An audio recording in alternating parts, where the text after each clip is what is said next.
주변 분들하고 인사 나누겠습니다. 주님은 오늘 또 우리를 찾아오십니다. 이렇게 한번 인사 나누겠습니다.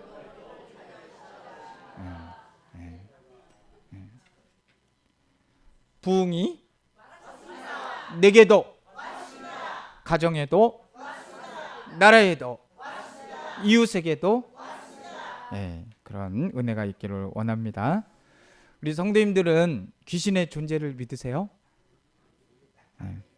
깜깜한 데 들어가면은 갑자기 그냥 뭐가 나올 것 같은 막 그런 것들이 느껴질 때가 있죠. 근데 결론부터 말씀을 드리자면 귀신은 분명히 존재합니다. 성경에서는 분명히 귀신이 있다는 것을 말해주고 있습니다. 오늘 본문에도 나와 있잖아요. 예수님께서도 여러 차례 귀신을 쫓아내신 것이 성경에 기록이 되어져 있습니다. 근데 어떤 곳에는 사람이 죽으면 귀신이 된다고 가르칩니다. 우리 한국에는 유독이 귀신 이름도 많죠. 뭐 달걀 귀신, 몽달 귀신, 총각 귀신, 처녀 귀신. 무슨 귀신이 그렇게 많은지. 그런데 그런 귀신의 이름은 성경적이지가 않습니다. 이제 왜 그러면 사람이 죽으면 귀신이 된다 이렇게 가르치냐면은, 귀신이 된다 이렇게 가르치냐면 근거를 묻자 귀신 들린 사람에게 넌 누구냐 이렇게 물으면은 나는 그의 할아버지의 영이다 막 이렇게 했다는 거예요. 근데 이런 말들은 거짓입니다. 사람은 죽어서 누구에게 혼으로 들어가지 않습니다. 천국이나 지옥으로 가는 것이지 그렇게 사람의 혼에 들어가서 할아버지의 영이다 그런 거에 속지 마시기 바랍니다. 자, 한글 성경에서는요, 악한 영들의 존재를 사탄, 사단, 마귀, 귀신 이렇게 기록을 하고 있습니다. 사탄과 사단은 같은 말이면서 발음상의 차이가 있는 거예요. 번역할 때 다른 음역을 적용을 하기 때문인데 둘 중에 더 정확한 발음은 사탄이라고 하고요. 사탄의 뜻은 대적자, 고소자 이런 뜻을 가지고 있습니다. 그리고 마귀는 히브리어인 사탄의 뜻을 헬라어로 번역을 한 것으로 다이볼로라고 하지요. 그래서 다시 말씀드리면은 사단은 히브리어라고 말씀을 드릴 수가 있고 마귀는 헬라어인 셈입니다. 그러니까 마귀와 사탄의 관계는 동일하다고 볼 수 있어요. 요한계시록을 보면은 더욱 잘 알 수가 있는데 요한계시록 12장 9절의 말씀을 보면 마귀라고도 하고 사탄이라고도 하면서 온 천하를 꾀하는 자다라고 말씀합니다. 그러니까 사단과 마귀는 계급이 있는 거예요, 없는 거예요? 동일한 존재다. 사단과 마귀는 똑같다 이겁니다. 근데 이 귀신은 사탄이 부리고 있는 이제 낮은 등급의 악한 영들입니다. 그래서 이 사탄, 마귀는 하나의 존재이지만 귀신은 하나이기도 하고 여럿이기도 하다는 것이죠. 그래서 사탄, 마귀는 하나님을 대적하고 인간을 죽음으로 막 끌어가려고 합니다. 사탄은 거짓의 아비이고 인간을 속이고 하나님과 자꾸 분리를 시키려고 합니다.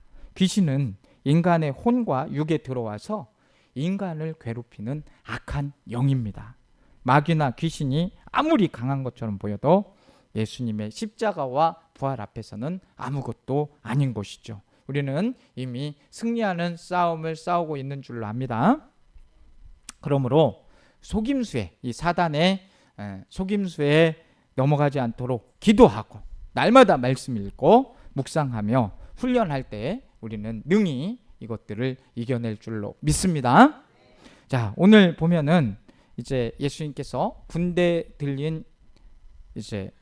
귀신 들린 자를 만나게 되는 장면이 26절에서 30절에 나오게 됩니다. 자, 26절 말씀을 보시게 되면 그들이 갈릴리 맞은편 거라사인의 땅에 이르렀다라고 말씀하고 있습니다. 예수님과 제자들은 배를 타고 갈릴리 호수를 건너가서 이제 거라사 지방에 오셨습니다. 이 거라사라고 지금 누가복음에는 이 지방을 설명을 하고 있는데 마태복음에는 가다라라고 하고 있고요. 마가복음과 누가복음에는 거라사다 이렇게 기록이 되어 있습니다. 이 사건이 발생한 장소에 대한 견해는 다양하지만 중요한 것은 이곳이 데가볼리라는 지방이었는데 이 지역은 데가볼리라는 지역은 이방 지역이었다. 이걸 알 수 있습니다. 갈릴리 서쪽은 민족주의 성향이 강한 유대인 지역이었지만 동쪽은 헬라 로마 문화가 지배하는 이방인 지역이었습니다. 수많은 신들을 섬기던 부정한 땅. 그곳에 예수님께서는 그 부정한 땅을 일부러 찾아가신 거예요. 그래서 본문 27절 말씀 보면 예수께서 육지에 내리심에 그 도시 사람으로서 귀신 들린 자 하나가 예수를 만나니 그 사람은 오래 옷을 입지 아니하며 집에 거하지도 아니하고 무덤 사이에 거하는 자라라고 말씀하고 있습니다. 자, 예수님과 제자들이 배에서 내리자마자 귀신 들린 사람이 나온 거예요. 그는 귀신에 사로잡혔어요. 그래가지고 부정한 사람이었고 무덤이라는 죽음의 장소에 살고 있단 말이에요. 이렇게 사람이 사람답게 살아야 되는데 무덤에서 살고 있다는 건 정상적으로 보입니까? 전혀 그렇게 보이지를 않잖아요.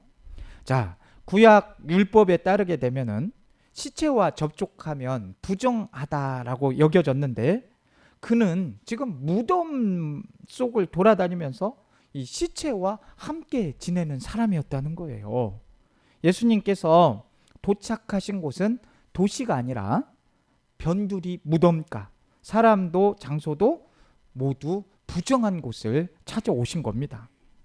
예수님께서는 그 큰 폭풍을 뚫고 좋은 곳이 아닌 지금 지역도 이방 지역에 한 귀신 들린 사람이 있는 곳도 무덤가라 이 말입니다. 그런데 그곳을 폭풍을 뚫고 찾아오셨어요.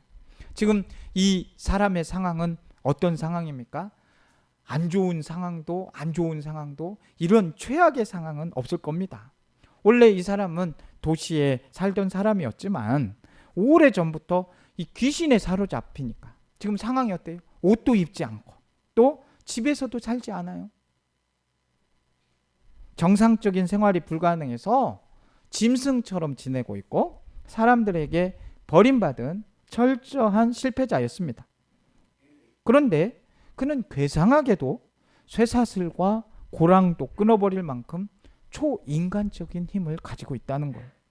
자, 26절 말씀 보시면 28절 보시면 예수를 보고 이제 그가 보고 부르짖는 거예요. 그 앞에 엎드려 큰 소리로 불러 이르되 지극히 높으신 하나님의 아들 예수여 당신이 나와 무슨 상관이 있나이까? 당신께 구하노니 나를 괴롭게 하지 마옵소서 하니 이는 예수께서 이미 더러운 귀신을 명하사 그 사람에게서 나오라 하셨습니다.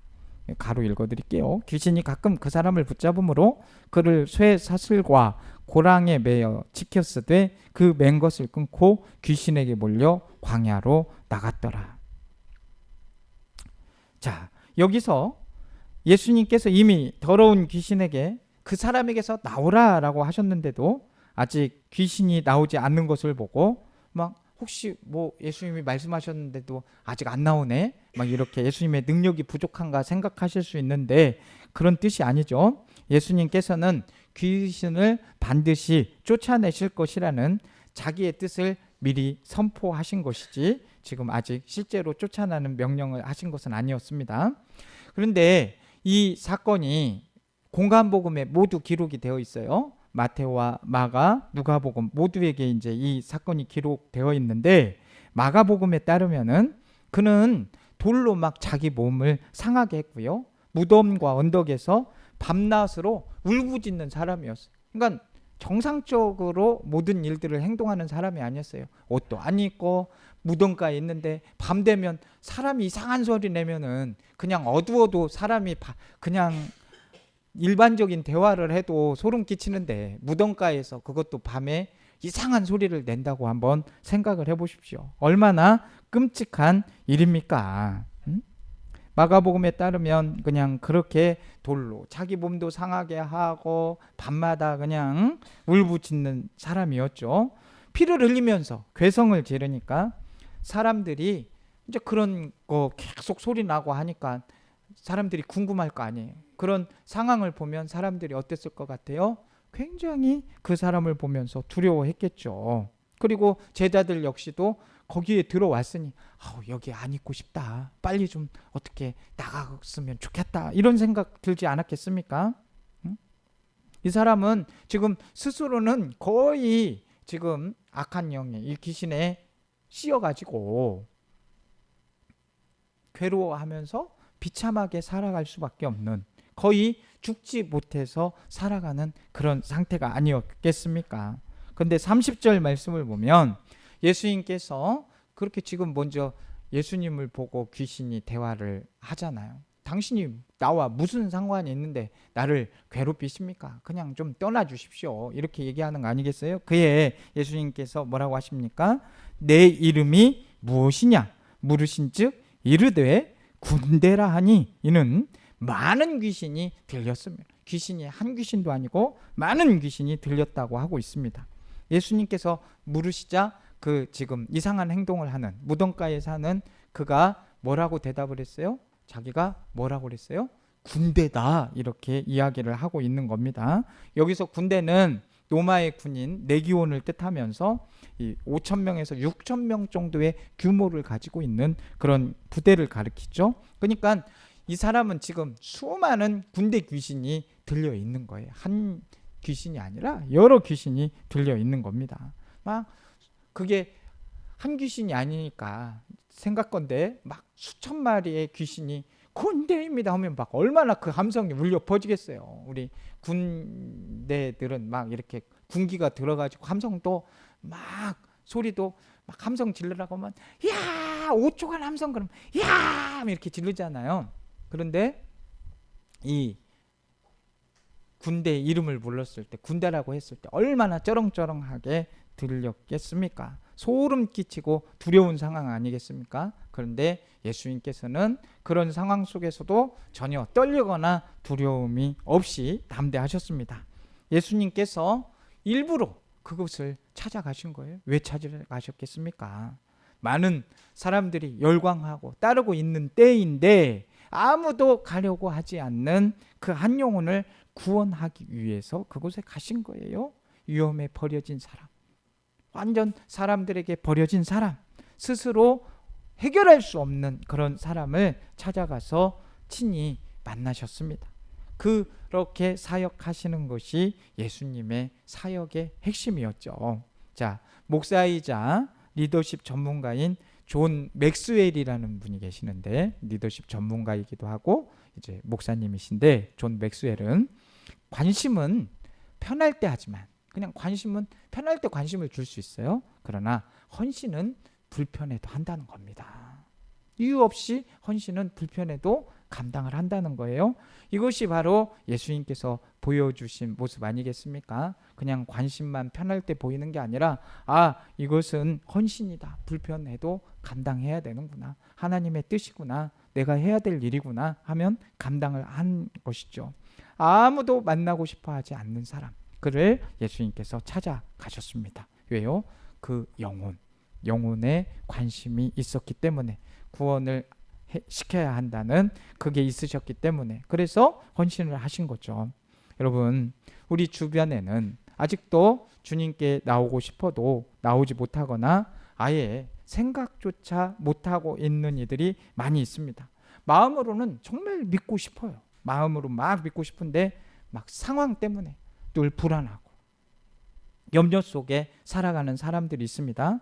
주님께서는 그 마음을 아셔요. 그래서 직접 찾아와 치유하시고 문제를 해결해 주시기를 원합니다. 예수님께서 지금은 하늘에 계시지만 그 일을 이 땅에 이어가라고 우리들을 세워주신 거 아니겠습니까? 교회를 세워주신 거 아니겠습니까?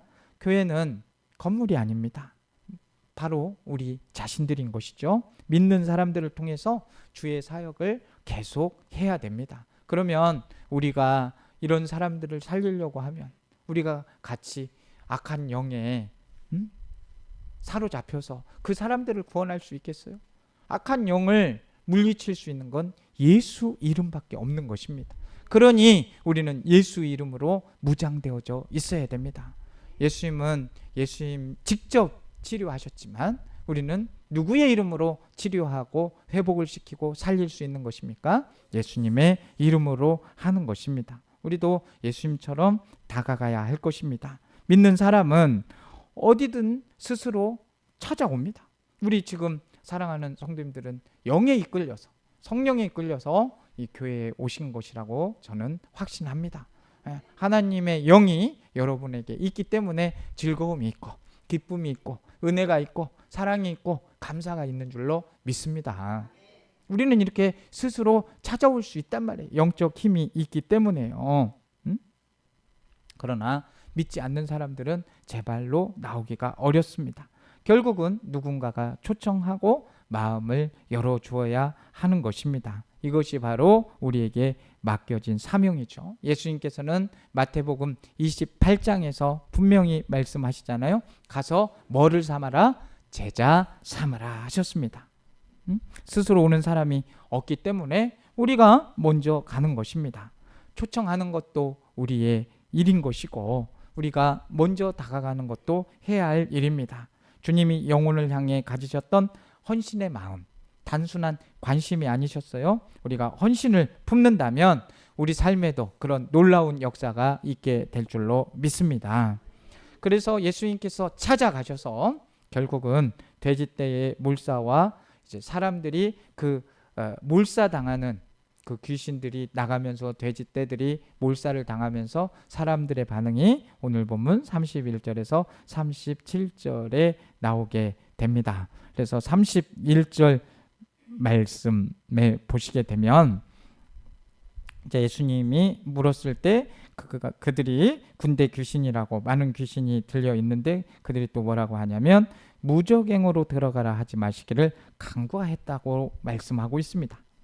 자, 제자들은 폭풍을 잠잠케 하신 예수님을 보고도 그가 누구이기에 바람과 물도 순종하게 하는가? 이게 이제 제자들의 반응 아니었겠습니까? 제자들도 멀리 있는 예수님을 알아보지 못한 거죠. 그런데 귀신들은 귀신이라 그런지 귀신같이 알아보죠. 이 귀신이 뭐라고 합니까? 예수님을 보자마자 지극히 높으신 하나님의 아들 예수여.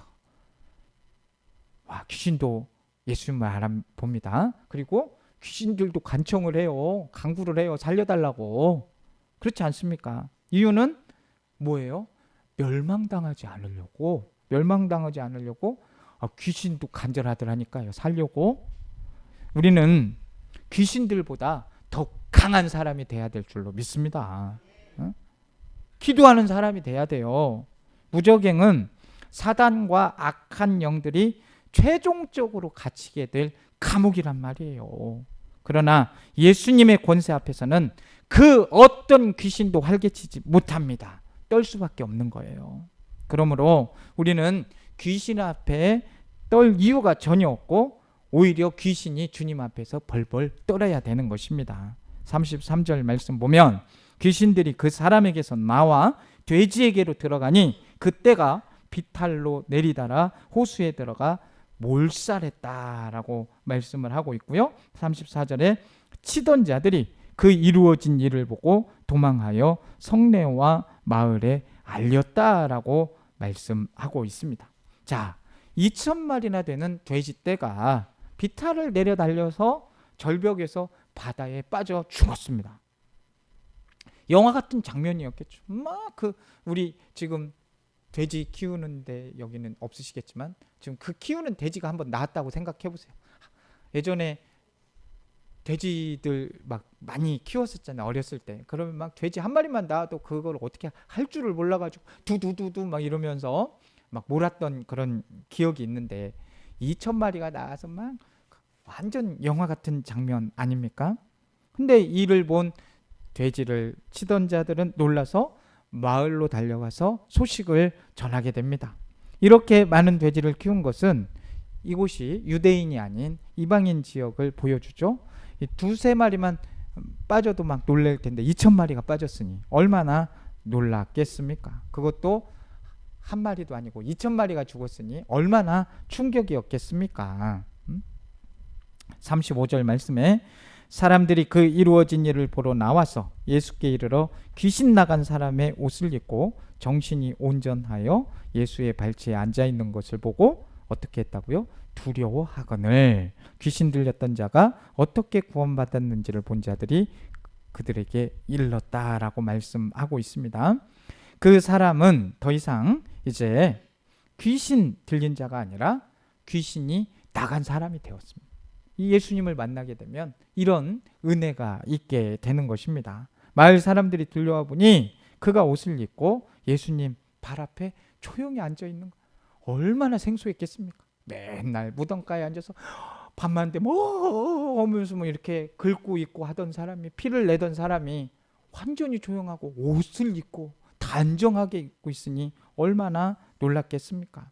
이 불가능했다고 생각됐던 일이 이제 실제로 일어나니까 사람들은 놀라면서 충격을 받았습니다. 37절 말씀 보면 거라사인의 땅 근방 모든 백성이 크게 두려워하여 예수께 떠나시기를 구하더라. 예수께서 배에 올라 돌아가실세. 자, 그 땅 백성들이요, 그 상황을 보고 충격을 받고 놀랬어요. 그리고 예수님께 보인 반응이 뭐예요? 제발 떠나주세요. 왜 떠났습니까? 두려워해서 떠난 거예요. 떠나달라고 한 거예요. 우리 생각 같으면 지금 봤을 땐 이런 큰 기적을 일으키시다니요, 우리에게도 좀 와서 기적을 베풀어 주세요, 이렇게 말할 것 같은데 이 사람들은 그 반대의 반응을 보이고 있습니다. 제발 좀 떠나 주십시오.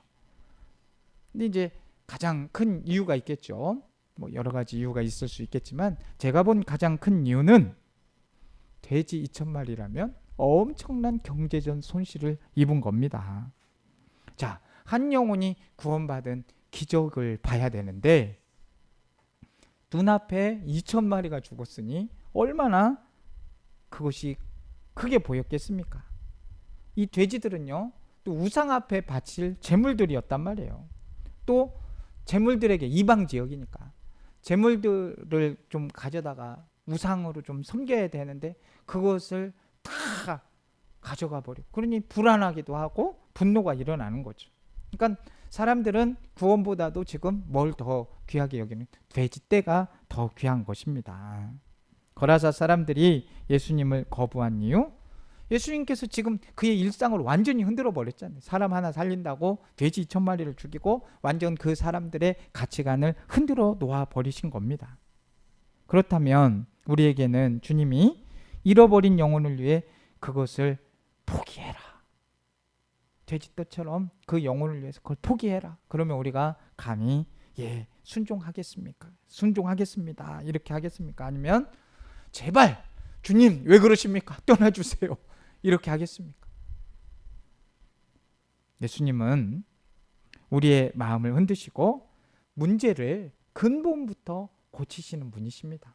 우리가 사는 가장 확실한 방법은 영이 살아야 돼. 영과 영이 살아야 우리의 혼과 육이 살아갈 수 있는 것입니다. 마음이 살아나야 행동이 살아나게 되는 것이고, 이 영이 하나님의 영, 성령이 아니면 살아갈 수 있는 방법이 우리에게는 없습니다. 우리는 그분의 도전에 믿음으로 반응을 하면서 정말 그분의 믿음을 따를 것인지 아니면 외면을 할 것인지 선택해야 될 때가 왔습니다. 여러분, 그렇게 상황이 최악의 상황이었던 사람이 치유되면 변화되더라는 거예요. 영으로 사로잡히면 변화되라는 거예요. 육으로 사로잡혀져 있을 때는 최악의 상황이었는데 예수님을 만나서 그것이 치유되고 귀신이 떠나가니까, 악한 영이 떠나가니까 사람이 변화되더라는 거예요. 38절 39절 제가 다시 한번 읽어드립니다.